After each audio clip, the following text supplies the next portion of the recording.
Good afternoon. It's my pleasure to be here. I'm Walter Voit, the President and CEO of Adaptive3D Technologies.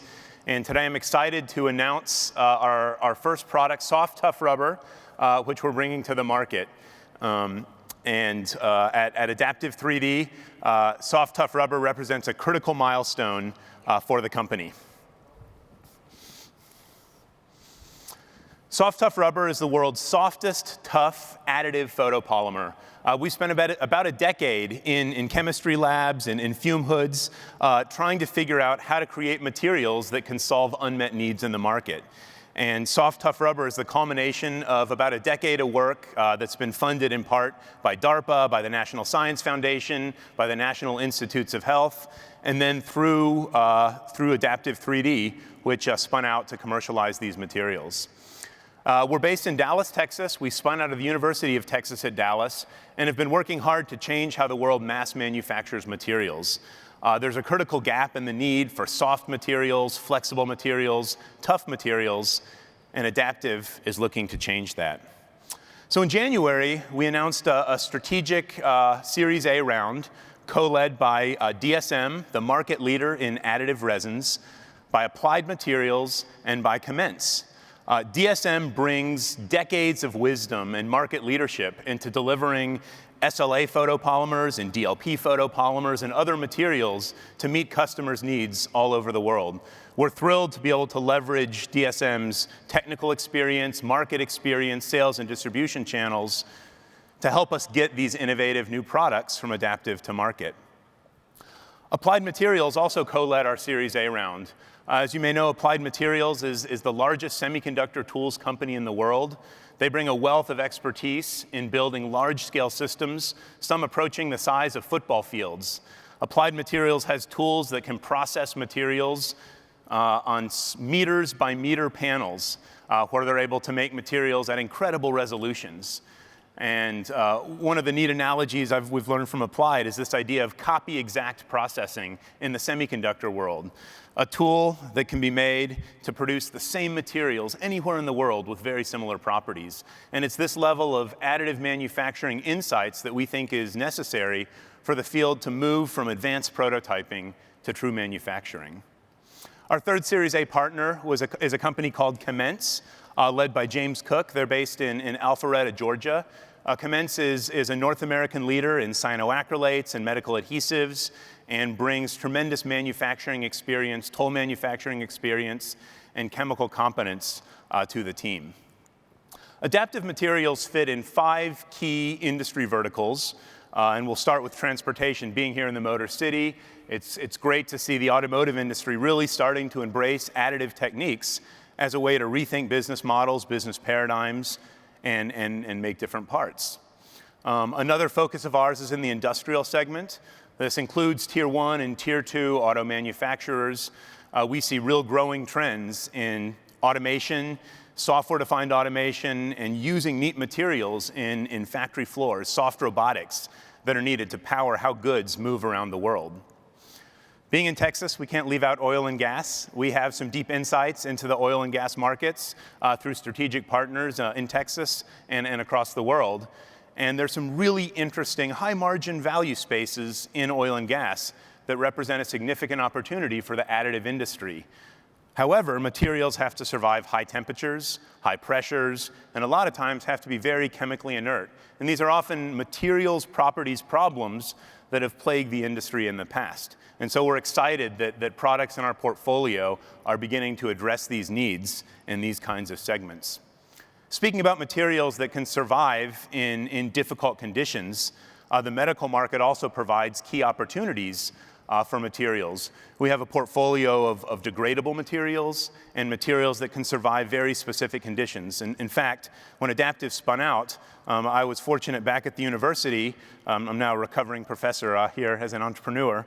But was fortunate to be a DARPA Young Faculty Awardee, where we had a fire hose of funding to study these thiol-based chemistries that we're pushing to solve problems in implantable medical devices. And so from that, we've grown a really interesting medical segment where we're looking at wearable devices, orthotics, prosthetics, and materials that can change how the body interacts with materials. there's a key threshold at about a 30 Shore modulus where materials can be comfortable, but at the same time be soft, tough, and resilient to meet the needs of the medical market. And that segues nicely some of these needs in comfort and reliability into the consumer space, where there are very exciting opportunities, as we've seen in apparel, in midsoles, and audio, and again, in other markets where interfacing with the human body for superior athletic performance, for better comfort, and for better fit become really important. So if we look at current solutions on the market today for soft materials that can be additively manufactured, there are significant limitations with each approach out there. There's a growing business in direct write silicones that have great materials properties in the X and Y axes, but suffer tremendously from Z-axis isotropy. It's also difficult with some of these direct write silicone methods to achieve good surface finish, good part finish, and the right kinds of surface roughness needed to drive parts. If we look at some of the ink jetting technologies or other DLP technologies, each suffers from different limitations in not being able to make materials that are soft enough, or that have the right features, or that are tough enough, or have the right tear resistance. So when we talk about soft, tough rubber, we'll try to narrow this into a very defined property space that our sales and marketing team and research teams have worked closely over the last years to develop and hone in on, that we think meets some needs that haven't been seen in the market so far. So if we look at materials that are below 30 Shore A, there exist these direct write silicones, these jettable photopolymers, and then soft photopolymers. If we're looking at this world of materials now that are photopolymers that can have fine features, that can have sophisticated geometries and isotropic, we'll remove those direct write silicones for a moment. So our soft, tough rubber is almost 2 times the ultimate tensile strength of the leading jetting photopolymer that's out there, which then will represent how tough the material can be, how much stress it can absorb before it breaks. The tear resistance, measured in kilonewtons per meter, is also more than double the market leader in this range of sub-Shore A30 materials. If we look at the elongation at break, again, we've got a material here that is more than 50% stretchier, more elongatable than some of the leading jetting photopolymers. So we're really excited about starting to narrow in on this property space that can meet the needs in medical models, in wearable devices, in cold temperature devices, and soft, tough rubber has been specifically designed with our thiol chemistries to meet these needs. Now, if we look at another trend and bring back in one of the leading products that's a continuous bottom-up DLP solution, what we've been able to do is kind of proportionally maintain a tear resistance. So we're not as tear resistant as some of the stiffer, stronger materials, but for our level of softness, we've got a proportional tear resistance that meets market needs for soft, wearable, comfortable materials. So it's a material with a Shore A of about 28, and it's got some neat properties. So putting a lot of this together, soft, tough rubber is a one-part, shelf-stable, additive photopolymer. And on the slide, I'll spend a few minutes and talk about the underlying chemistry that's gotten us here and give a few anecdotes about that journey. So these thiol chemistries started, as I mentioned, when we were exploring implantable flexible electronics. And we were trying to find ways to get polymers to stick together layer by layer in very thin films so that we could pattern thin film metals on those materials. So it turned out that this class of thiol-based materials has been known since about the 1940s. Philips did some pioneering work in the 40s. 3M put together a very nice IP portfolio around thiols in the 1970s and 1980s. But thiols suffered a couple key problems in smell and in shelf life. There's a dark reaction that when you mix a thiol, which is a sulfur hydrogen N group, with other materials, it will prematurely react with alkenes, with acrylates, with isocyanates, with epoxides, leading to a resin that doesn't lead to a commercially viable product. So over the last half decade or so, we've spent a lot of time trying to change the reactivity of that thiol group to deliver a resin that's low viscosity. So soft, tough rubber clicks in at 575 centipoise at room temperature, dropping down close to 100 CP up at elevated temperatures. And is a material that can meet the needs of a lot of business models. Being a one-part system is also critical. There are a lot of materials that suffer, especially if you're a service bureau here, looking to embrace a new material and get soft products out to your customers. Having a material that can sit in the pot, you can print today, tomorrow, next week, and not worry about spoiling, represents a significant waste reduction to people that want to process in these kinds of materials. What's also really interesting, these are accessible with a lot of commercially available open source 3D printers. We've done work on top-down DLP systems, on bottom-up DLP systems, and we've seen great success at meeting some of these properties that we've talked about. So putting all this together and looking at this resin, we'll conclude here with soft, tough rubber. It leads to soft, tough printed parts. It enables sophisticated geometries, fine features, isotropic print features, and we hope this will have a great impact on the market to solve some unmet needs. So in the remaining time we have, it's my real honor and privilege to introduce one of my good friends and a key strategic partner, Noud Steffens, to talk a little bit about some big things that are happening in the additive world. Noud?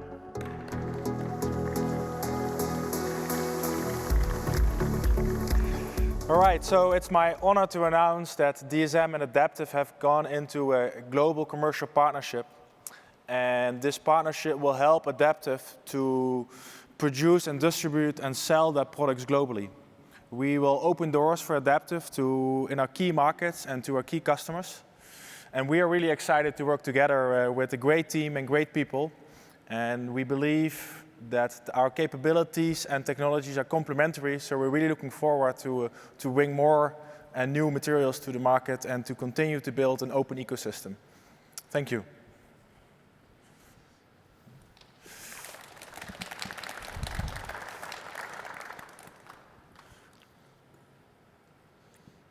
Questions for these gentlemen? I have a couple that I could share. Why don't we start with Walter? Why did you choose DSM as your partner, and how does this enable you to scale your organization? Thanks, Dave. Great question. So we've been in the space for a number of years as a small company, and over the last year or so, we've become an emerging high-growth company that's been looking for global leaders that can help get these innovative new materials out to the market. In DSM, we found a team and a partner that was embracing this open ecosystem model where the not invented here syndrome really didn't exist. They've got key technical leaders, both here in the United States and over in Europe, that provide excellent complementary expertise that we've been thrilled to work with in the past and will continue to work with deeply in the future.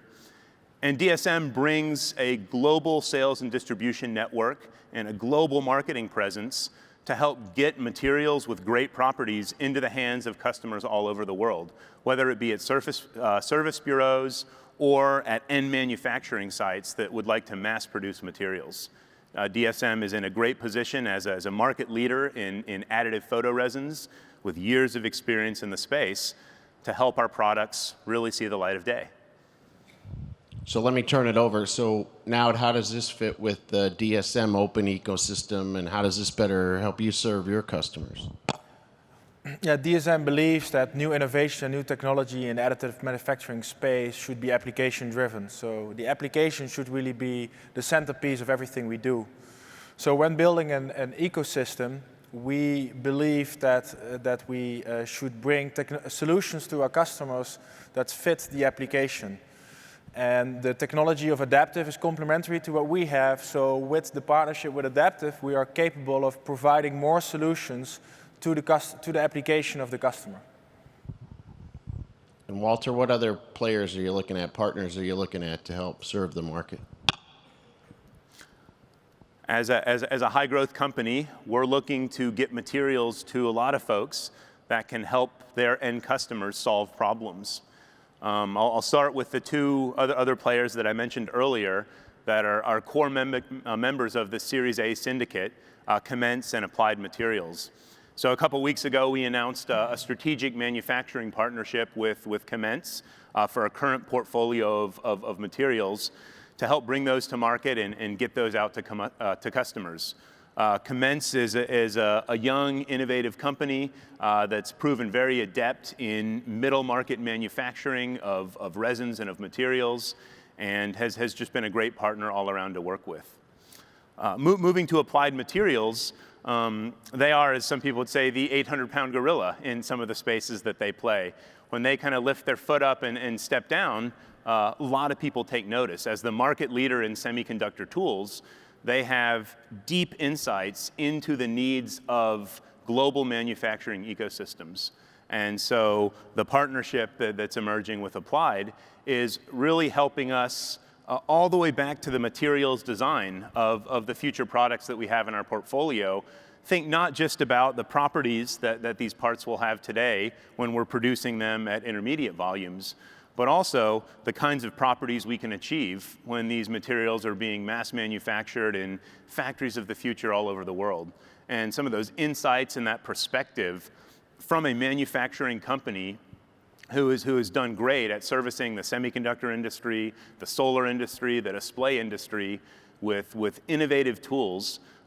They've helped give their partners an edge in these markets.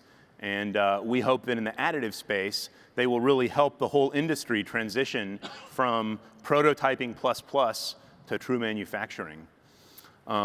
We're also exploring partnerships with many other great companies all over the world.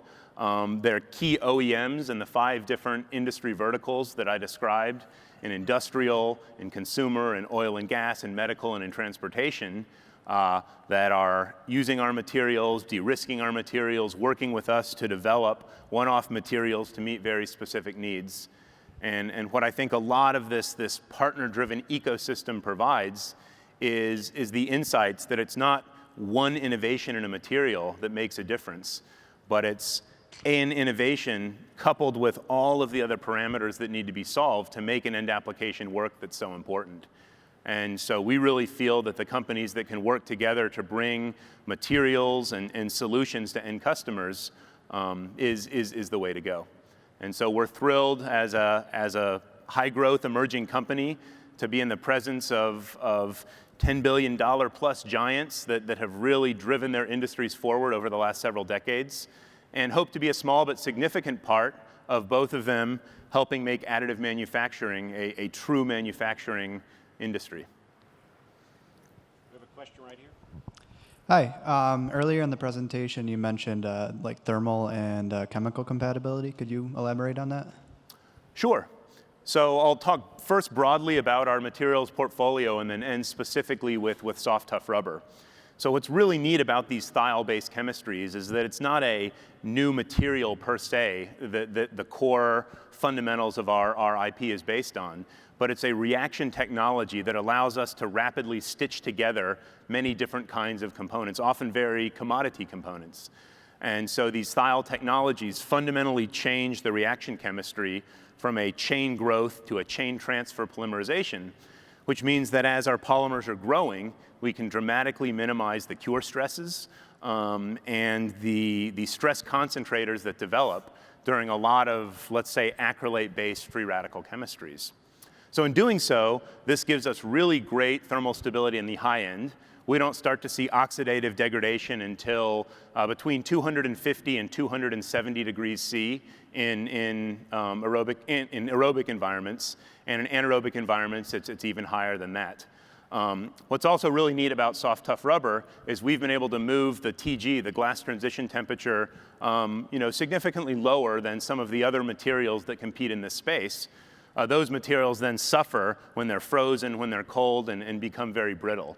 And so we've been able to shift the TG down further so that from freezing temperatures all the way up to fairly warm temperatures, these materials are stable, they're not brittle, and they perform with great thermomechanical properties.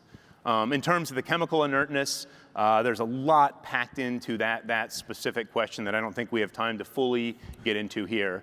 But a note I can make is that a lot of materials, especially micro-latticed materials, are very suitable for surface functionalization. And so for very exotic needs, these surfaces provide great handles to be able to coat very uniformly and provide kind of whatever surfaces we want through post-processing out to an end user. The core material, though, is insensitive to the normal solvents and materials that you would see in processing and post-processing. Great question. That's great. Thank you. Any more questions? Anybody? Come on, come on, come on. All right, well, let's hear it for Naud and Walter Voit from Adaptive3D on a terrific presentation on soft ToughRubber. And have a good afternoon at RAPID + TCT 2019. Thank you.